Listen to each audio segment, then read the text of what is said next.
کہتے ہیں اس کا کیا مطلب ہو گیا؟ اس کا یہ مطلب ہو گیا کہ آپ کا جو عمل ہے وہ مجتہد کے فتویٰ کے مطابق ہی تھا نا، اس کے خلاف تو نہیں تھا۔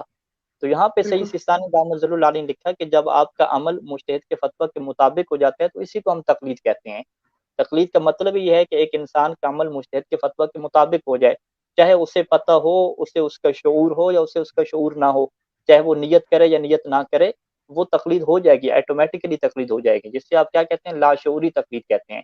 یعنی ہمارے یہاں جو ٹھیک ہے تقلید کا کنسیپٹ ہے یہ کوئی بیعت کی طرح نہیں ہے جس طرح اہل سنت کے یہاں پایا جاتا ہے کہ فلاں آپ جی فلاں کی بیعت میں جا رہے ہیں، ہاں فلاں پیر صاحب کی بیعت میں جا رہے ہیں، فلاں ایک طریق بنا ہوا ہے، طریقیت ہے، اس کی بیعت کر رہے ہیں، اس میں آپ جا رہے ہیں۔ اس طرح کا ہمارا کوئی ایشو نہیں ہے۔ ہمارا ایشو یہ ہے کہ بھئی ہم سب نے معصوم کی اطاعت کرنی ہے، معصوم کا ہمیں فرمان چاہیے، معصوم کا قول چاہیے۔ اب وہ معصوم کے قول کو تلاش کیسے کرنا ہے، اس تک پہنچنا کیسے ہے؟ تو یہاں پہ ہم نے دو راستے رکھے ہوئے ہیں کہ یا تو بھی آپ خود مکمل تحقیق کر کے وہاں تک پہنچ جاؤ، یا آپ مکمل تحقیق نہیں کرتے تو کسی کے اوپر کیا بھروسہ آپ کر لو، ڈیپینڈ کر لو۔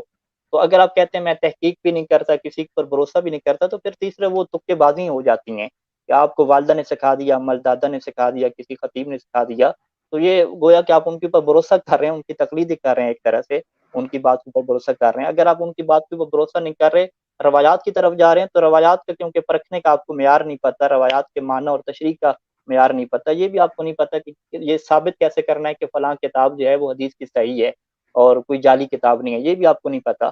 تو اس کا مطلب آپ تکے لگا رہے ہیں، بس آپ کہتے ہیں یار کوئی قال امام صادق کہہ دے تو میں چپ کر کے اس کے اوپر عمل کر لوں گا۔ تو یہ تکے بازی والا جو دین ہے یہ تو کہیں پہ عقل نہیں کہے گی نا کہ یہ ٹھیک ہے۔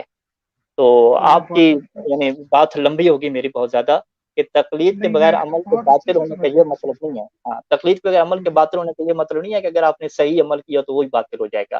ہاں، یہ آپ ہمیں طے کر کے دے دیں کہ آپ کا صحیح اور غلط عمل پھر کیسے ہوگا، آپ کیسے طے کرو گے کہ میں نے تقلید نہیں کی تھی اور میرا عمل صحیح تھا؟ صحیح صحیح ہونا آپ کو کیسے پتہ چلے گا؟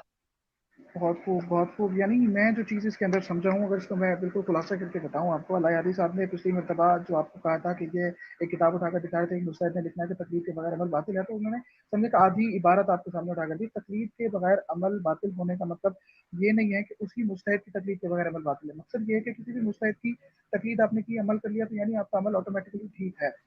بالکل ایسا ہی ہے، یعنی اگر ایسا آپ ہی ہے۔ کا عمل صحیح جا رہا ہے، آپ کا عمل یعنی ہوں ہوں، صحیح ہو رہا ہے، تو صحیح عمل بغیر تقلید کے باطل نہیں ہوتا۔ ٹھیک ہے کوئی بندہ بھی اگر صحیح عمل کر رہا ہے بغیر تقلید کے باطل نہیں ہوتا۔